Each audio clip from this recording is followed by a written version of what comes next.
Our next topic is the seasons. So you know that majorly India we have three seasons: winter, summer, and rainy season. That's called monsoon season. So now let us see one by one. These are very important, even exam point of view, at least for general knowledge purpose also. Try to understand carefully. So seasons, you know that first let us start with the winter season.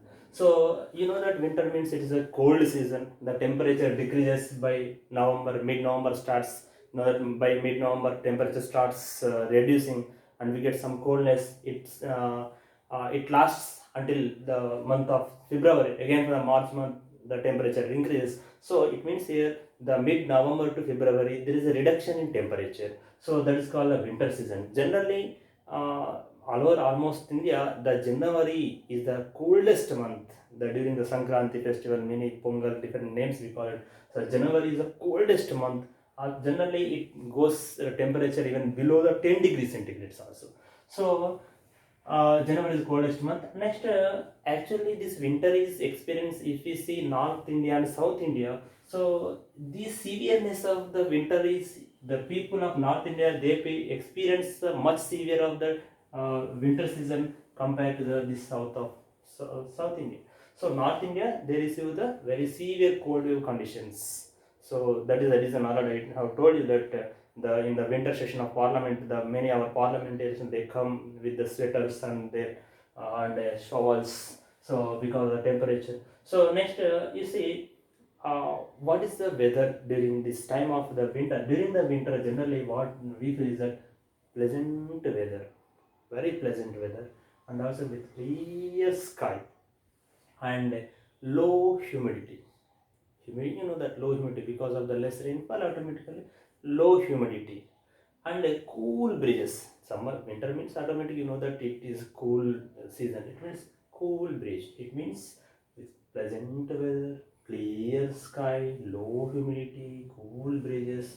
It is the we experience the winter season. So here one more concept is there here. You have to understand. Listen carefully. So here the western disturbances. It is a very important point. What is the western disturbances? During the winter season, generally we face especially in the North India, some places they experience the western disturbances. They are called cyclone. You see India, next Pakistan, like Iran, Iraq, Afghanistan, sorry, Pakistan, Afghanistan, Iran, Iraq, like that. So if you go that, so if you see, if you go again Mediterranean Sea. So you see Mediterranean Sea, you know, it means the it is the in between the Europe and Africa. Mediterranean Sea is there. So during the winter season, what happens on this Mediterranean Sea? What happens? Cyclone develops, cyclone depression develops. Here, because of the this cyclone depression, so they what happens? These winds come from this Mediterranean and they cross from all these countries and Afghanistan, Pakistan again enters into India, especially North India, especially in the North India. So winter season, because of these winds, you see we are interconnected world. It means you can't separate yourself. The geography links and delinks also. You see because of these geographical regions, the winds originating on the Mediterranean Sea and reaching to the North India. So because of them, when they come from this Mediterranean Sea, they bring some water. They pick up water from the Mediterranean Sea and they bring water and they give rainfall to the North India. So when it means the in the winter season the low to moderate not rainfalls, low to moderate rainfall in the North India they receive because of this they give that it is very helpful to the wheat. You know that winter crop is a wheat. So it is called the Rabi crop. You know the Kharif, Rabi, Jiyat. So winter, Rabi season. So Rabi crop. So wheat. They generally during this winter they grow the wheat crop. So it is very helpful. This low to moderate rainfall is helpful to this wheat crop. So especially in the North India. So uh, these bring water because of this. They are originating on the Mediterranean Sea. They are bringing water and they give rest. And it means what happening clearly means in the winter season North India, some places they are getting some rainfall. That's all. Generally, we get rainfall in only rainy season, but in the North India, they are a low to moderate rainfall, and during the winter also. That is called the western disturbances. That's all. So these western disturbances, and one more thing is that this is about the North India. But whatever entire India, in India, if you see that during the winter, generally cold conditions. So you already know that what the you have to tell now. Now, how in the during the winter season, the winds move from where to where, from land to sea or sea to land. Just think, imagine once again, recall whatever just now we have discussed now. So you see, during the winter, what happens? Already we have discussed northeast trade winds. So this high pressure, subtropical high pressure to the equator low pressure with northeast trade winds. When they come, these northeastern trade winds, you see they are coming originating. This is almost land mass. So water body, this is a water body is land mass. Because of the land mass, they are bringing, what happens? They are dry in nature. So if the these winds come in this direction, then what is this a land mass? When there is a land mass, there is no water body, no need, no choice of picking up water from this area and giving pouring water or draining, no chance. Because of that, what happens? Because of this, these northeastern trade winds originating the land mass, reaching to the water ocean body. Because of that, what happens? They are generally they are dry because land to sea. Why they are dry? Because of there is no there are no water bodies there, because of just air is moving from the land mass to ocean body. You know that why there is a movement of winds from the land mass to ocean body in winter? Because you know that because on the land mass it develops the low high pressure develops.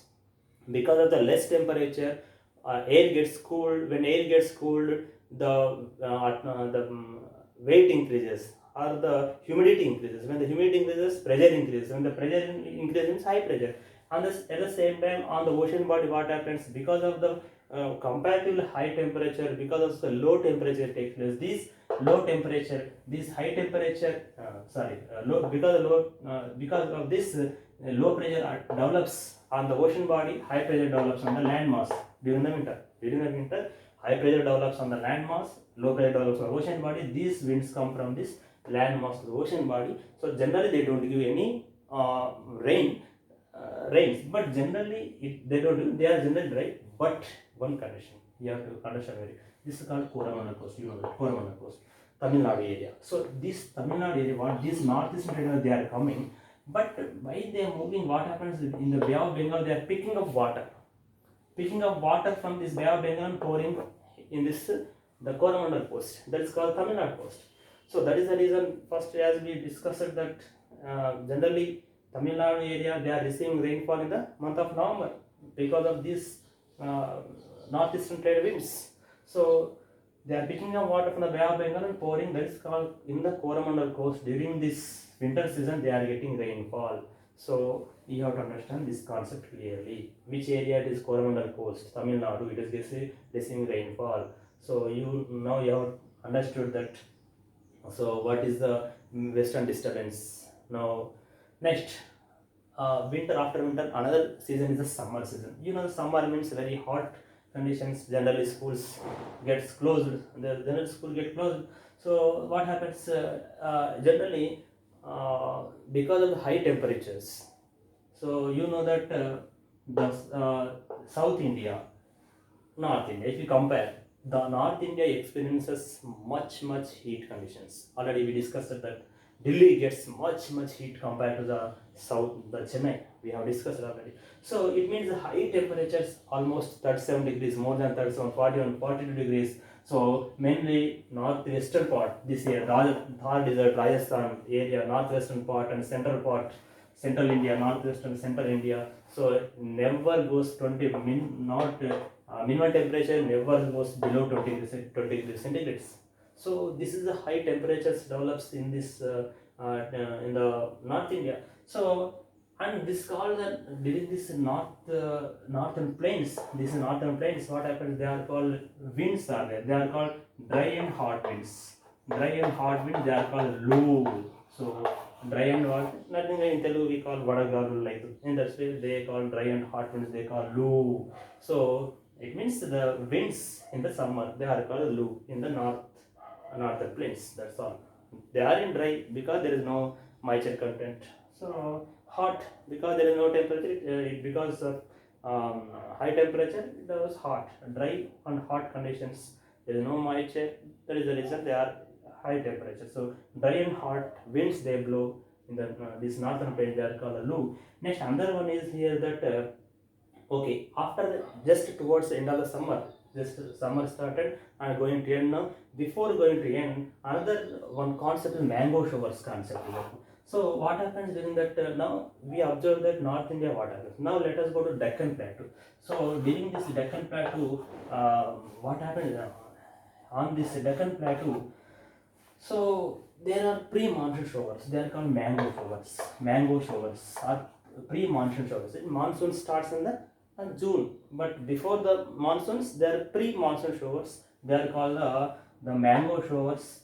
They are called burst of monsoon also. Burst of monsoon. It's called the burst of monsoon. It means burst of monsoon nothing but pre-monsoon showers. Burst of monsoons takes place. So what happens because of these showers? It is very helpful for the mangoes. So because of that, it's called mango showers in Telangana, Andhra Pradesh. They are called the mango showers. Especially just towards the end of the summer, this mango shower starts. So early ripening of mangoes takes place. Because of that, it is called so mango showers. Okay. So